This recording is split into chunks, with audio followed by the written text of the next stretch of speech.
애청자 여러분 안녕하십니까? 투데이 오늘은 김인실 대리사입니다. 매년 11월은 이곳 미국에서는 큰 명절이 있는 달이기도 하죠. 추수감사절이라는 굳이 표현하자면 우리 고국의 추석쯤이라고 할까요? 말 그대로 모든 것에 감사하는 그런 시간입니다. 다음 주로 다가온 추수감사절, 마음이 저절로 바빠지기도 하고 한편 좋은 일들로 행복해지기도 하는 시간입니다. 모든 것에서 첫 인상이란 가장 중요하고 강렬한 것이라고 합니다. 그것은 우리 인간에게뿐 아니라 영화나 연극의 첫 장면, 그리고 소설의 첫 삽입부터 처음이라는 단어는 우리에게 매우 의미가 깊은데요.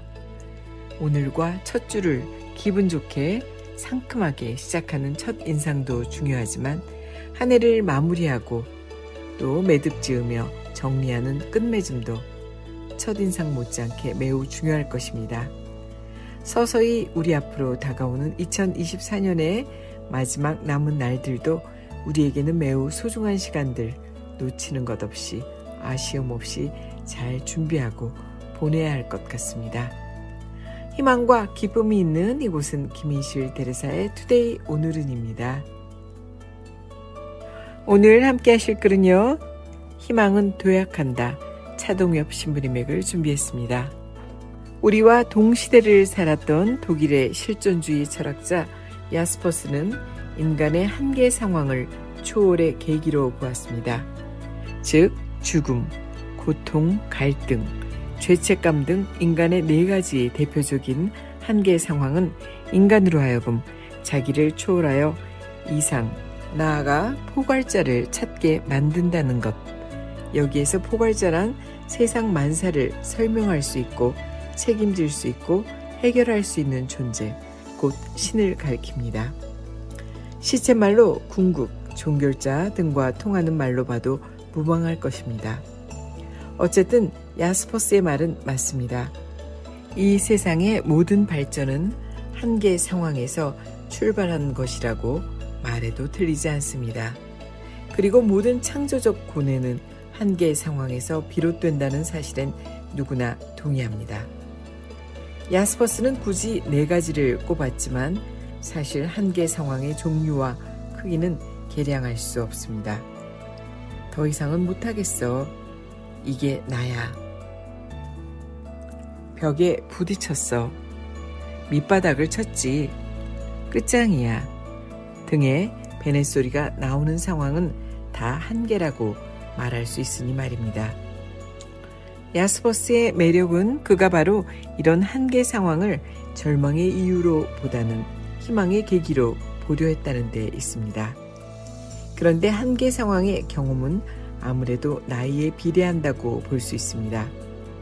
이는 나이를 먹을수록 한계 체험의 스펙트럼이 넓어지고 그 결과로 자기 초월을 통한 예지가 깊어진다는 이야기가 됩니다. 빅토르 위고가 젊음은 아름답지만 노년은 찬란하다. 젊은이는 불을 보지만 나이 든 사람은 그 불길 속에서 빛을 본다 라고 말했던 것은 바로 이런 까닭에서일 것입니다. 왜 청년에게는 불만 보이는 것일까요? 한계 체험으로만 열리는 신미안이 아직 성글기 때문입니다. 왜 노년에게는 불길 속에 빛이 보일까요? 숱한 연단을 통하여 그 신미안이 레이저처럼 예리해졌기 때문입니다. 누구나 지니는 약점, 이것이야말로 한계의 전형이라고 볼 수 있습니다. 왕자 세종은 어린 시절 몸이 매우 허약했습니다. 매일같이 약을 입에 달고 살았으며 다른 형제들처럼 말타기나 활쏘기를 즐기지도 못했습니다. 그렇지만 세종은 다른 놀이나 운동을 즐길 수 없음을 투정하기보다 몸이 약해도 잘할 수 있는 책 읽기에 빠져들었습니다. 얼마 안가 아버지 태종은 두 형들에 비해 월등한 세종의 학덕을 높이 샀습니다. 그 덕에 세종은 22살의 나이로 왕위에 오르게 되었습니다. 이것이 우리 민족이 세종대왕을 얻게 된 뒷이야기입니다. 그에게는 약점이 오히려 강점으로 작용했습니다. 병약하여 무술연마의 한쪽 문이 막혔지만 한글 창제와 과학 입국을 주도한 대왕 성군이 되기 위한 다른 문이 열렸던 것입니다. 약점을 강점으로 변모시키는 반전의 계기로 삼은 것, 그것은 절망이 아닌 희망이었습니다. 대부분의 사람들이 자신의 단점으로 인해 의기소침해집니다. 그럴 필요가 없습니다. 오히려 단점을 장점으로 활용할 국리를 해볼 일입니다. 철의 여인의 원조이자 이스라엘의 최초 여성 총리로 당선되었던 골다 메이어. 그녀는 총리에 취임한 뒤 외교 수단을 통한 중동 문제의 평화적 해결을 강조했을 뿐 아니라 정치계를 은퇴한 후에도 그 영향력을 잃지 않았습니다. 누구보다 열정적으로 노력한 정치가였습니다. 그런 메이어에게 한 가지 유명한 비화가 있습니다. 살아생전 그녀는 12년 동안 백혈병을 앓았던 것입니다. 그녀가 세상을 뜬 후에 밝혀진 이 사실에 사람들은 모두 경악했습니다. 그렇게 많은 활동을 하던 그녀가 아픈 사람이었다니, 그녀의 에너지는 도대체 어디에서 비롯된 것이었을까요? 자서전에서 그녀는 이렇게 말하고 있습니다. 내 얼굴이 못난 것이 다행이었다.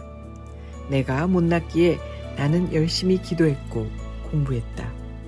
내가 부족했기에 언제나 그분께 지혜를 청했다. 그렇게 나의 약함은 이 나라에 도움이 되었다. 이런 의미에서 약점은 유쾌한 반란입니다. 궁하면 통한다라는 말이 있듯이 필요는 새로운 발상을 가져옵니다. 줄곧 희망의 끈을 붙잡고 있는 조건에서는 말입니다. 뉴욕 브루클린에서 정육점을 운영하는 윌리엄 리바인이라는 사람이 있었습니다. 희한하게도 그는 한 달 동안 무려 4번이나 강도를 만났습니다. 그때부터 그는 목숨을 지키기 위한 차원으로 방탄조끼를 구해 입고 일하기 시작했습니다. 그런데 그 모습을 본 주변 상인들이 그에게 방탄조끼를 구해달라고 요청하기 시작했습니다. 뜻하지 않게 방탄조끼를 주문을 받기 시작한 그는 결국 정육점을 정리하고 방탄조끼 주식회사를 설립했습니다. 훗날 이 회사는 40여 개 도시에 대형 점포를 가진 회사로 성장했습니다. 리바인은 고백합니다. 제 인생에서 강도를 4번 만난 것이 제 사업의 성공 비결입니다.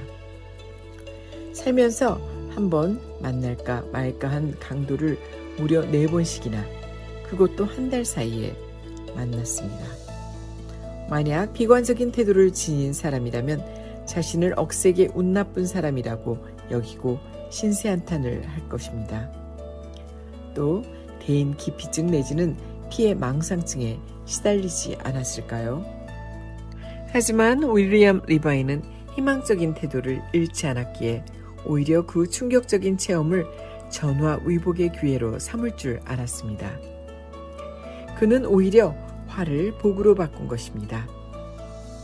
시드로우 백스터는 말합니다.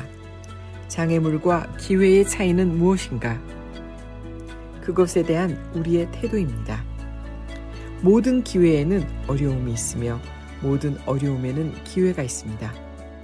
어려운 환경이 닥쳤을 때 뛰어난 태도를 지닌 사람은 최악의 상황을 최대한으로 이용합니다. 사실 이런 지혜로운 태도는 배워서 갖추는 것이 아닙니다. 누구든지 본능적으로 그런 태도를 취합니다.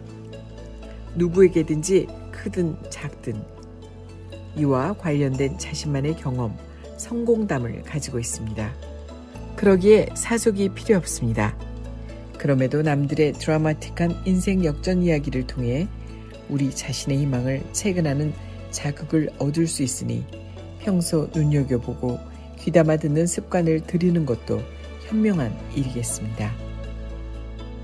아주 어릴 때 고국에서 명절 추석에 먹어야 할 음식과 그리고 하고 싶은 무엇들을 적어본 기억이 있습니다.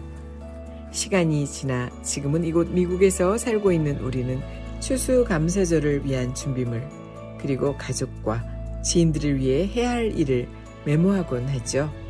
이런 시간들도 우리가 살아있고 건강하게 지내는 감사와 행복함에서 나오는 일들입니다. 돌아오는 추수감사절에는 더욱 모든 것에 감사하고 사랑하는 마음 가득한 한 주가 되시면 좋겠습니다. 여러분의 사랑이 가득한 이곳은 김인실 대리사의 투데이 오늘은입니다. 함께 해주신 여러분 고맙습니다. 오늘은 여기에서 인사드리도록 하겠습니다.